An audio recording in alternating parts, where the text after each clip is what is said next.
மன்னிச்சிரு மேம். என்னோட சேவியர், அதுவும் பேமா. ஆனா பேம் இங்க என்ன ஃபாலோ பண்ணிக்கிட்டே தானே வந்தான். அவனுக்கு எப்படி எல்லாம் கிடைச்சது?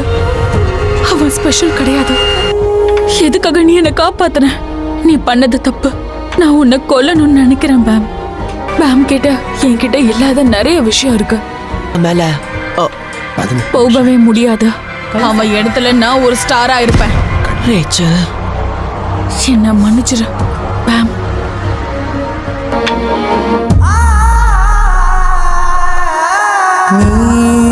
உன் வானம் உனக்கென ஓர் நிலவு, நீ உன் பாதை உனக்கென்றே உன் பூங்காற்று. நான் என் தூரல் நனையாத மௌனங்கள், நாணம் கூடு தனிமையை நீக்கும் பாடல்கள். உன் புன்னகையின் பின்னணியில் சிலரில் சோகம் எப்போதும் யாரென்றே நீ அறியா இதயங்களில் மழையானாய். நான் என்